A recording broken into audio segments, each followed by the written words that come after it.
Nous avons vécu en effet une aventure merveilleuse. J'ai eu la chance de commencer à avoir un service à ma disposition alors que la néphrologie se développait considérablement, en particulier avec la possibilité d'utiliser le rein artificiel.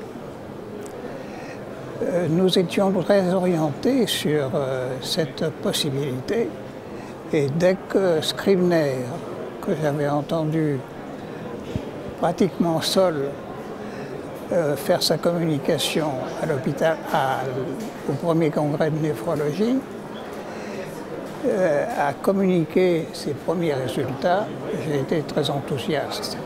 Et nous avons, dès 1961, les premiers en Europe avec Sheldon à Londres, commencé la dialyse des chroniques, des maladies chroniques des reins. En 1961, nous avons pris 2 malades, puis ultérieurement, nous avons augmenté peu à peu le nombre. Ils étaient trop nombreux à venir parce que les centres de dialyse étaient à cette époque, étaient très rares et il fallait choisir. Vous vous rappelez ce que l'on faisait à Seattle, c'est-à-dire que l'on avait institué un choix par une sorte de jury non néphrologue. Eh bien, nous avions une sorte de jury, mais purement néphrologique, qui choisissait les malades en fonction de leur qualité psychologique, de leur résistance, de leur soumission au traitement qu'on leur proposait. Alors, peu à peu, pendant les années 1960, nous avons développé cette hémodialyse, en conjonction d'ailleurs avec nos amis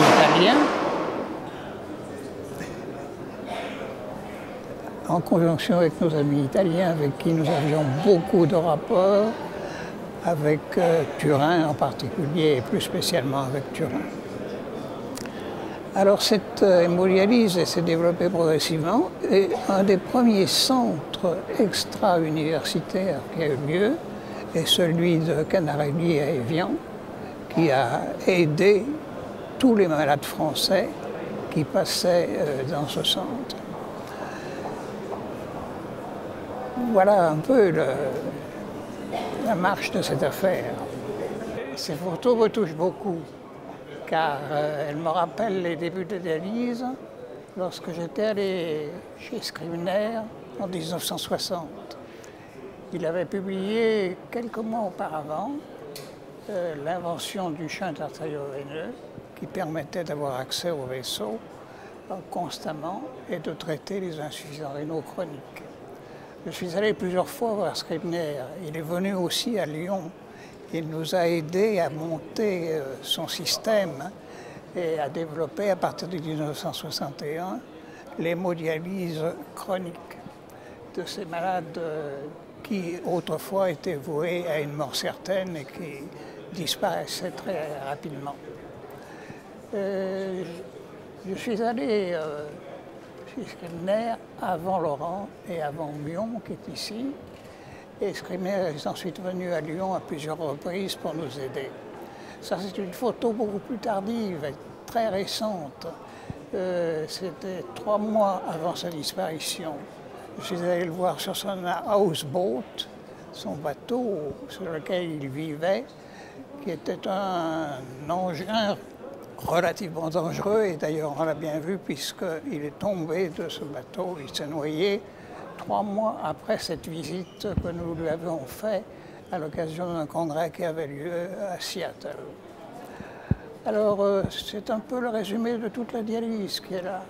L'influence de Scribner, l'invention du shunt, son aide qu'il nous apportait en venant à Lyon, et nous lui étions très reconnaissants. Et d'autre part, ma dernière visite auprès de lui, où sa femme et lui nous avaient reconnus et étaient très, très gentils et c'était très émouvant.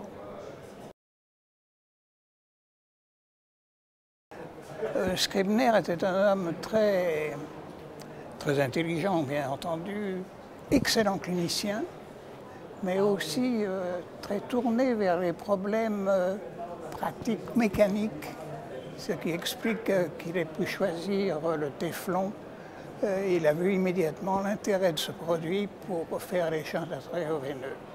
C'était un homme très sympathique, il aimait beaucoup le bateau et nous avons navigué ensemble, mais je me rappelle que cette fois-là, en Méditerranée, il n'avait pas l'habitude de mer un peu forte, il était malade.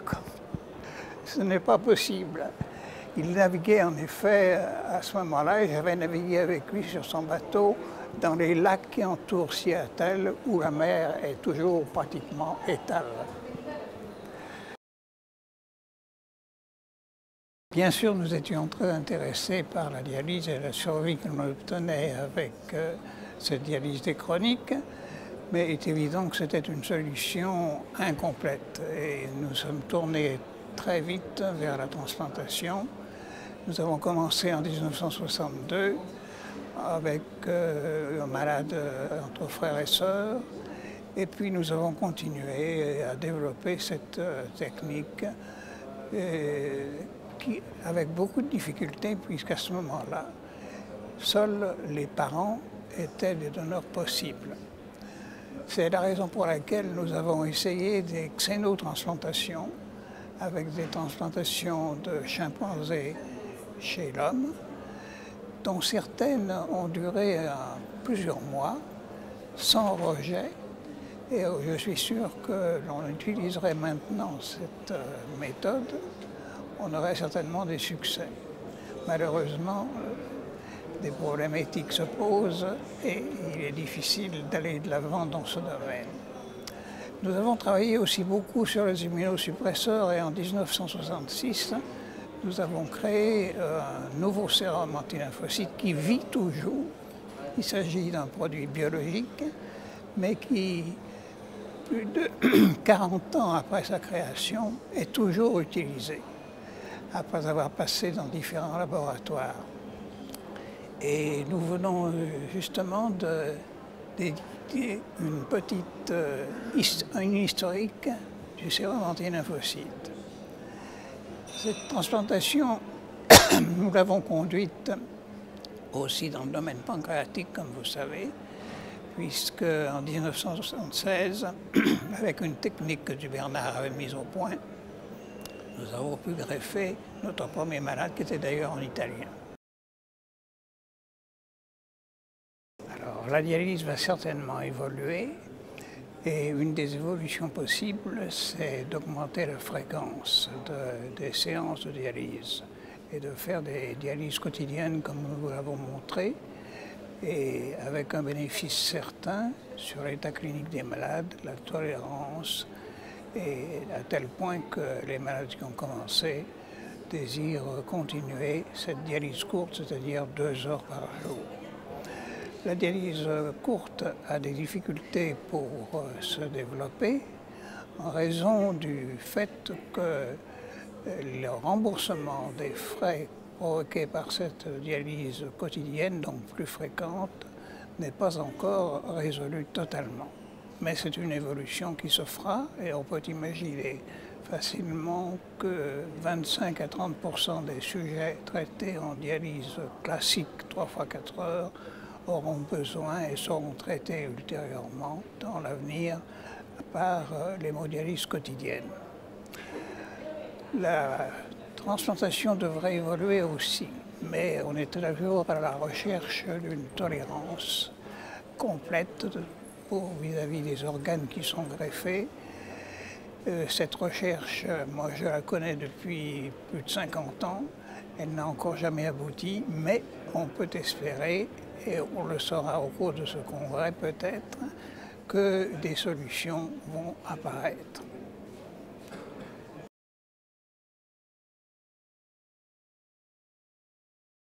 Je crois qu'une des questions les plus difficiles que nous ayons eu à résoudre, c'est lorsque l'on a commencé les transplantations pancréatiques. Nous avions là un malade qui était dans une phase terminale et il fallait appliquer une nouvelle méthode et une nouvelle stratégie. Alors, la décision était très difficile à prendre, car on ne connaissait pas les résultats de cette technique nouvelle qui avait été décrite dans le laboratoire. Et finalement, nous avons pris la décision, conjointement avec le malade, et c'était une période extrêmement difficile. Nous avons assuré la survie de ce malade pendant plus d'1 an. C'était un diabétique au dernier stade. Et je pense que si c'était à refaire, il faudrait recommencer. Mais c'est un souvenir, je ne dirais pas enthousiasmant, mais délicat par la décision qui était à prendre lorsque vous voulez appliquer une nouvelle technique chez un sujet menacé et dont on ne connaît pas le résultat. La poésie, je dirais plutôt l'intérêt. L'intérêt, c'est certainement les rapports humains que l'on peut avoir avec les malades. Et être clinicien, finalement, c'est avoir un contact profond avec le sujet, certes à propos de sa maladie, mais en connaissant ses antécédents, sa vie, ses désirs. Et je pense que c'est là le point particulier du métier médical. Et je crains beaucoup qu'à l'avenir ce soit de plus en plus difficile, car la médecine est de plus en plus technique, pratiquée par des spécialistes qui ont tendance à voir uniquement leur technique et les résultats qu'elle donne, et à oublier ce caractère humain de la médecine et ces contacts permanents qui doivent exister entre le sujet et le médecin.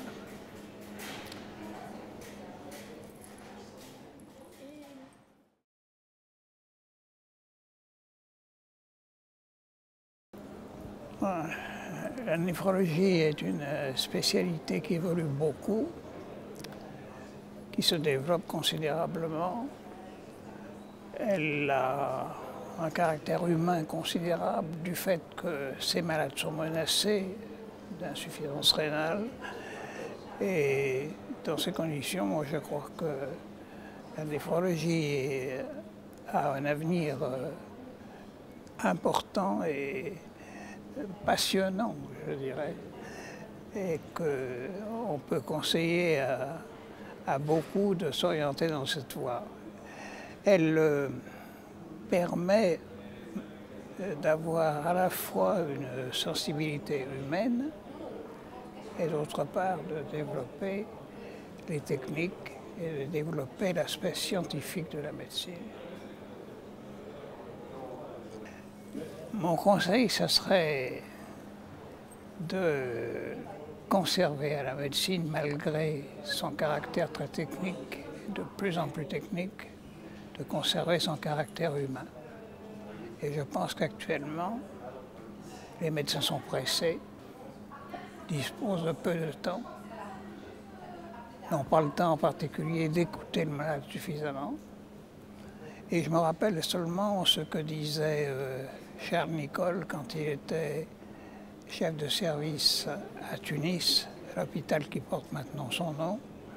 Il avait écouté une observation excellente qui était racontée par son assistant pour une femme qui souffrait beaucoup.